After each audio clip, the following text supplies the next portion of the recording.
Assalamualaikum warahmatullahi wabarakatuh. Nama saya Siti Holia.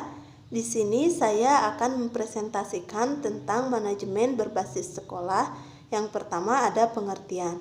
Pengertian dari manajemen berbasis sekolah ini adalah sumber daya yang dilakukan secara mandiri oleh sekolah dengan melibatkan semua kelompok kepentingan yang terkait dengan sekolah secara langsung dalam proses pengembalian keputusan untuk memenuhi kebutuhan mutu sekolah atau untuk mencapai tujuan mutu sekolah dalam pendidikan nasional.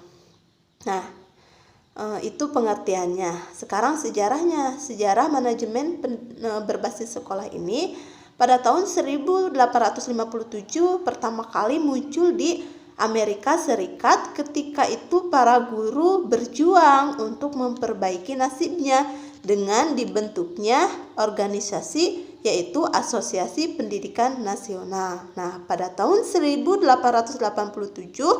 guru di New York juga membentuk sebuah organisasi yang sama.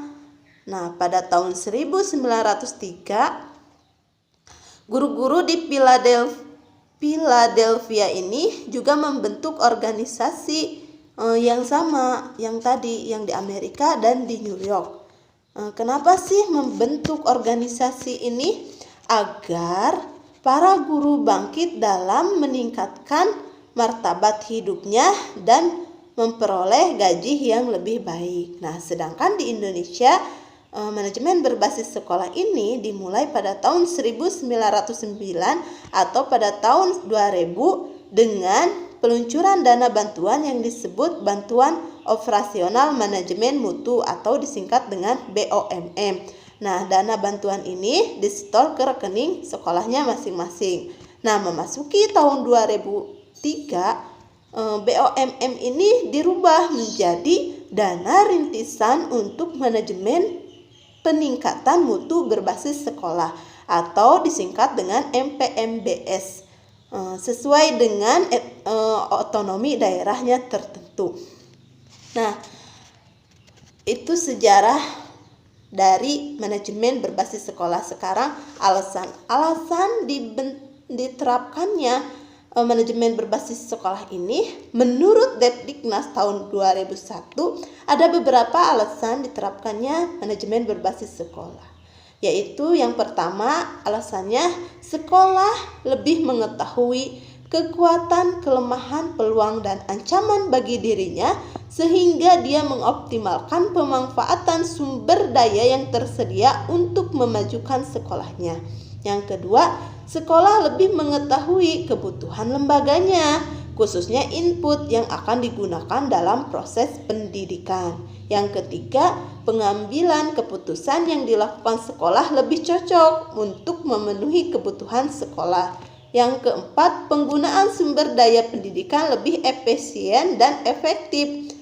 Yang kelima, keterlibatan semua warga sekolah dan masyarakat dalam rangka pengambilan keputusan sekolah untuk menciptakan transparansi dan demokrasi yang sehat.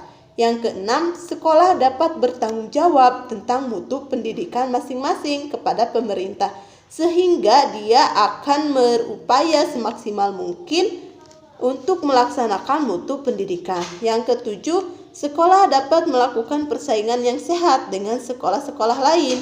Untuk apa sih melakukan persaingan sehat ini? Untuk meningkatkan mutu pendidikan melalui upaya-upaya inovatif dengan dukungan orang tua dan masyarakat. Yang kedelapan, sekolah dapat merespon aspirasi masyarakat dan lingkungan. Nah, itu alasan diterapkannya MBS. Sekarang ada keuntungan diterapkannya manajemen berbasis sekolah ini. Yang pertama ada keuntungan ekonomi.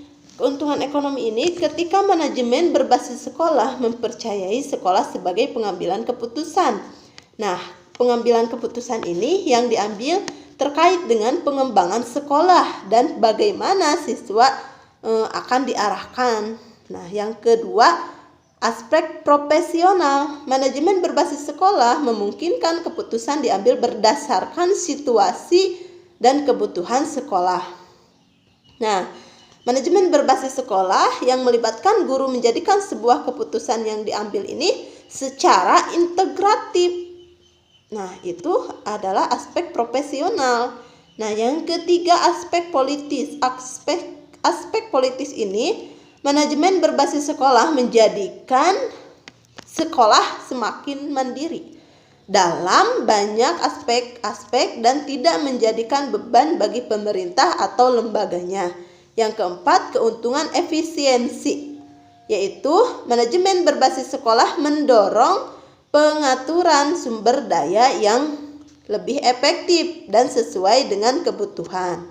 Nah, dan sekolah juga paling mengetahui keadaan dan langkah yang taktis yang harus diambil dan yang terkait dengan sumber daya manusia. Itu adalah keuntungan efisiensi. Sekarang yang kelima, aspek keuangan.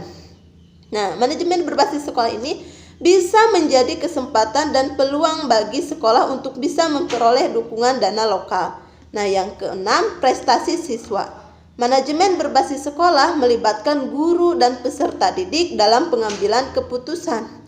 Dalam pengambilan apa? Dalam pengambilan keputusan ini menciptakan iklim kerja yang mendorong prestasi siswa. Nah, yang ketujuh, akuntabilitas, yaitu guru dan orang tua dalam pengambilan keputusan dapat mendorong support mereka untuk makin termotivasi dalam melakukan perbaikan sekolah. Nah, yang terakhir ini, manajemen berbasis sekolah menjadikan kepemimpinan makin kuat. Guru makin berkarakter, faktor dalam pembelajaran makin meningkat, dan tanggung jawab dan hasil akan lebih baik. Nah, mungkin itu sedikit penjelasan dari saya. Apabila banyak kekurangan mohon maaf. Saya akhiri dengan wassalamualaikum warahmatullahi taala wabarakatuh.